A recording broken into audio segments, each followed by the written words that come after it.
Hi guys, आज हम जो है top 10 cyber attack slash hacking की बात करेंगे।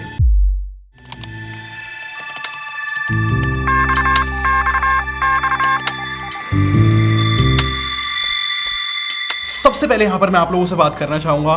पुणे का एक बैंक है कॉस्मोस बैंक, और बहुत पुराना बैंक है ये, और 2018 में यहां पर जो है साइबर अटैक हुआ इनके ऊपर।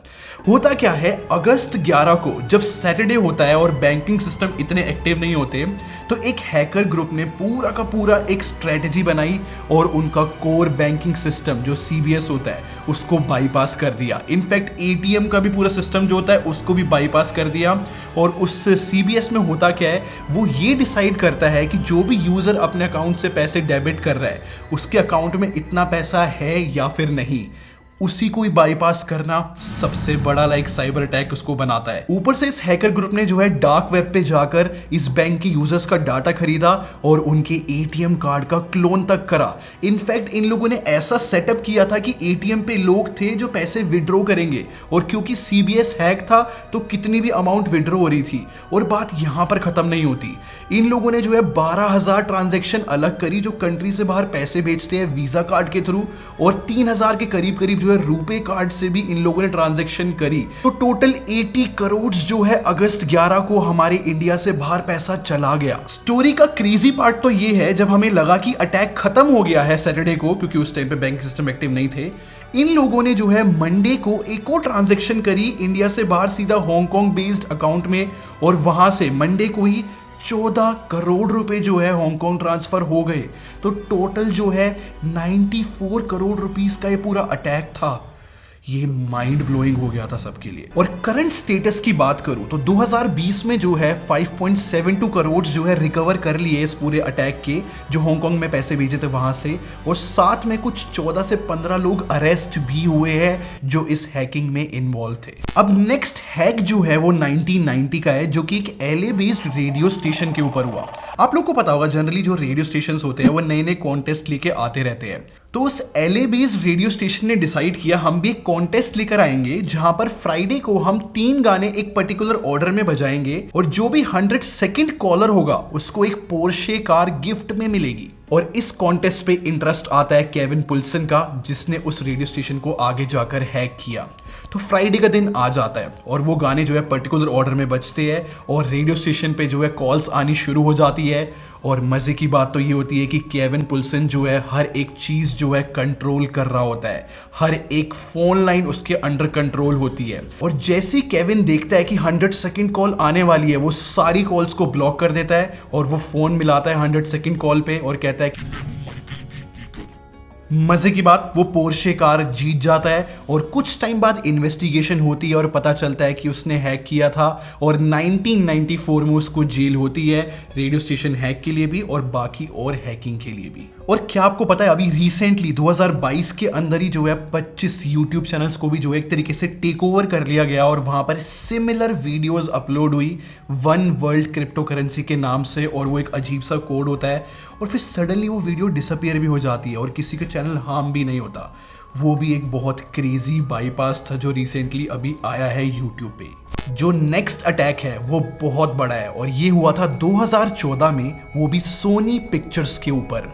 अब ऐसा बताया जाता है कि ये जो हैक है ये नॉर्थ कोरिया की तरफ से हुआ था, क्योंकि है ना सोनी पिक्चर्स एक मूवी रिलीज करने वाले थे द इंटरव्यू नाम से, और उसमें जो है नॉर्थ कोरिया के जो सुप्रीम लीडर है उनको गलत तरीके से दिखाया था। तो सडनली लेट नवंबर में जो है सोनी पिक्चर्स का पूरा नेटवर्किंग सिस्टम हिल जाता है, और पूरा का पूरा टेराबाइट्स ऑफ डाटा इनका हैक हो जाता है, और सारी स्क्रीन पे एक मैसेज आता है,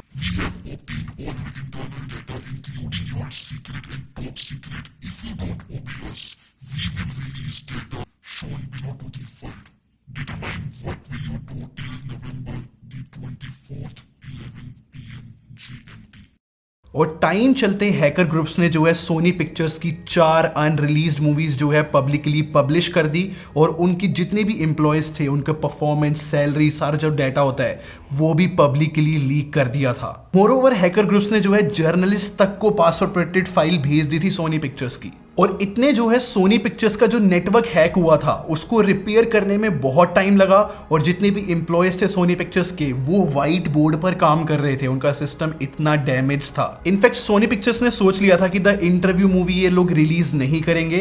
फिर प्रेसिडेंट ओबामा ने सपोर्ट किया सोनी पिक्चर्स को और बोला, Do not get into a pattern in which you're intimidated by these kinds of criminal attacks. हम टेररिस्ट को सपोर्ट नहीं करेंगे और ये मूवी रिलीज होगी, और ये मूवी रिलीज लास्ट में हुई भी।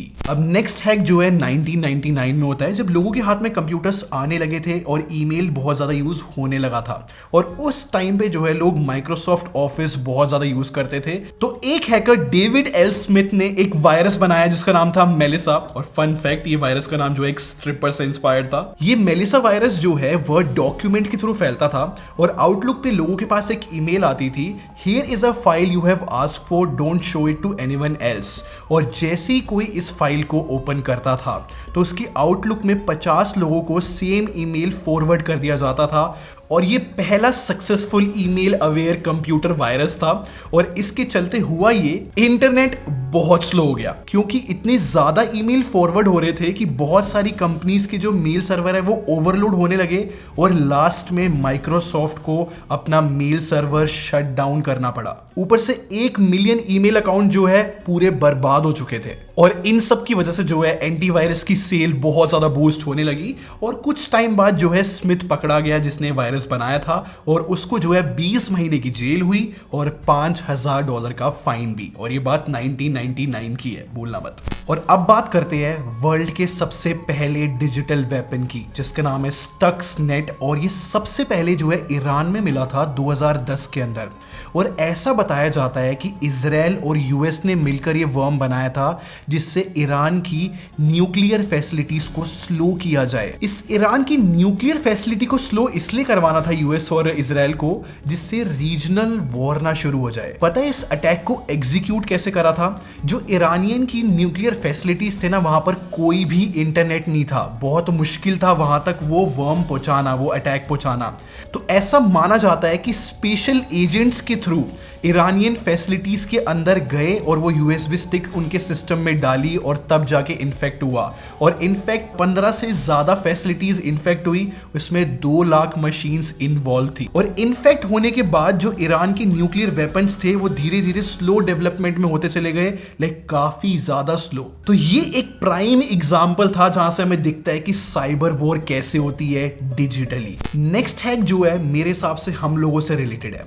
मतलब हम जब भी घूमने जाते हैं तो हम ऑनलाइन रिजर्वेशन कर लेते हैं होटल्स की, और ये जो हैक है ये बहुत बड़ा था, और ये हुआ था मैरियट पे।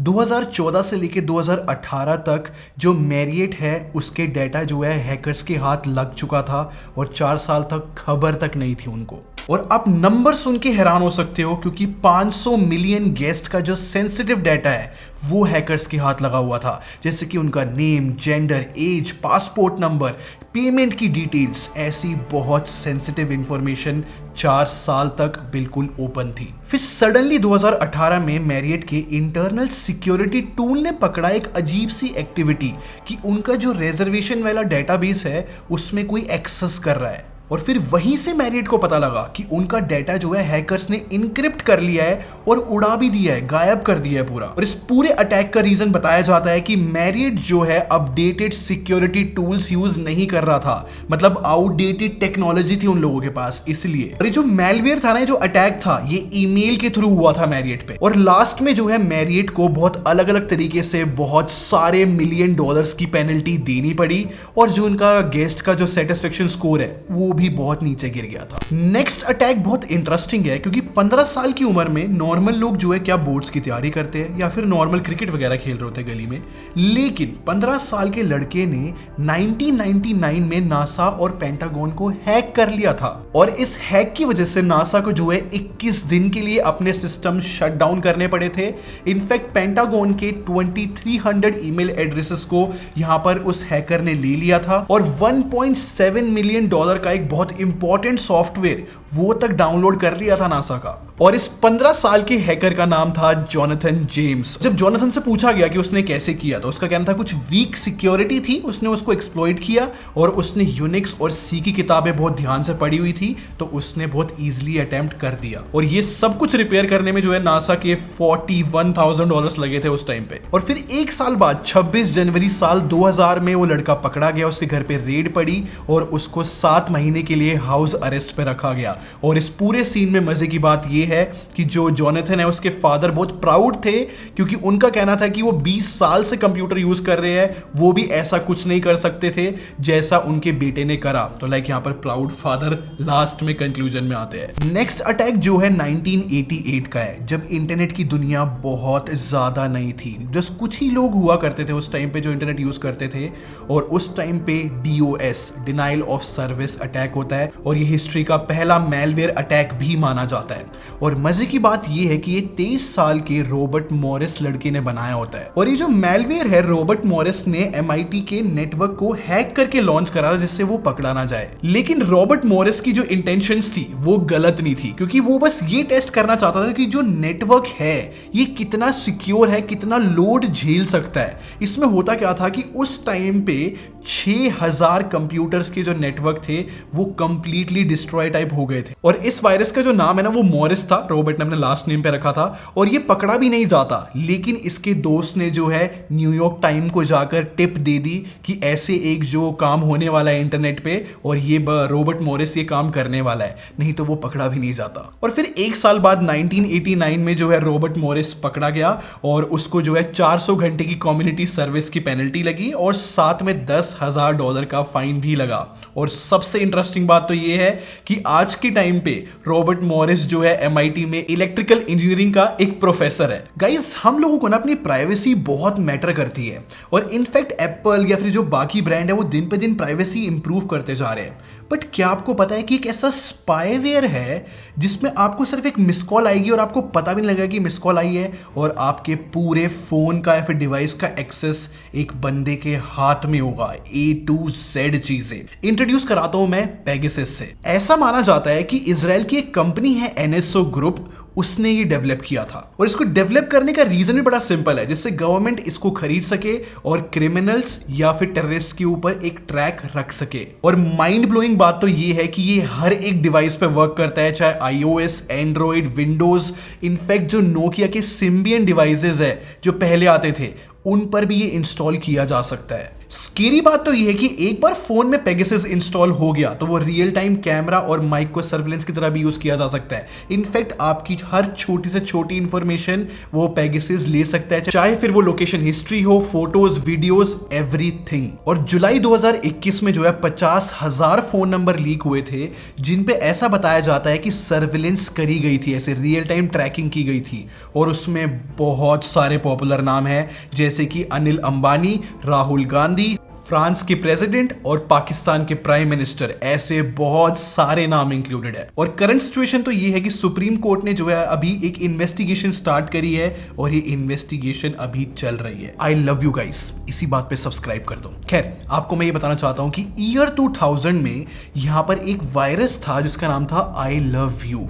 और ये वायरस जो है एक 24 साल के लड़के ने बनाया था जो कि फिलीपीन में रहता था। और इस वायरस के बनाने का बड़ा सिंपल सा रीजन था उसका कि वो चाहता था कि सबके वाईफाई का पासवर्ड उसको मिल जाए। लेकिन ये वायरस बहुत डिफरेंट तरीके से उसने रिएक्ट किया। इसमें होता क्या था कि एक ईमेल आता था आउटलुक पे और उसमें एक फाइल अटैच होती थी जिसमें लिखा होता था a love letter for you.txt और ये एक VB स्क्रिप्ट की फाइल थी। बट VBS वाला जो एक्सटेंशन है वो हमेशा हिडन रहता था, सिर्फ TXT लगता था। लोगों को लगता था कि टेक्स्ट फाइल है, एक लव लेटर आया है और उसको खोलते थे और उसको खोलने के बाद सिस्टम की सारी फाइल्स डैमेज हो जाती थी। और इतना ही नहीं, जो भी उस फाइल को खोलता था ना उनके ईमेल एड्रेस में जितने भी कॉन्टैक्ट्स थे उन सबको ये सेम ईमेल आगे फॉरवर्ड हो जाता था। और फिनोमिनल नंबर्स में जो है कंप्यूटर्स इन्फेक्ट हुए। ऐसा बताया जाता है कि 10% इंटरनेट यूजर्स इस वायरस से इन्फेक्ट हुए थे। इनफैक्ट इस अटैक को रोकने के लिए ना कंपनीज ने जो है आई लव यू वर्ड को फिल्टर करना शुरू कर दिया, लेकिन हैकर्स ने इसी वायरस को नए नए तरीके से रिप्रेजेंट कर दिया, जैसे कि joke4you.txt फाइल आने लगी या फिर मदर्स डे स्पेशल.txt फाइल आने लगी और वो सेम चीजें फिर होती थी। इनफैक्ट एक एग्जांपल तो ये है कि वहां पर वायरस अलर्ट लिखा आता था और लोगों को लगता कि वायरस आ गया है, फिर वो उस txt फाइल पे क्लिक कर देते थे बचने के लिए। फिर ये साइकिल हमेशा की तरह कंटिन्यू रही और लोग इन्फेक्ट होते रहे। और ये जो आई लव यू वायरस ने एक वर्म था और बहुत सारी कंपनीज ने जो है अपना मेलिंग सिस्टम ही बंद कर दिया था जिससे वो प्रोटेक्टेड रह सके। और ऐसा बताया जाता है कि 5 से 8 बिलियन डॉलर का ये डैमेज कर गया था और इसको ठीक करने में 10 से 15 बिलियन डॉलर लगे।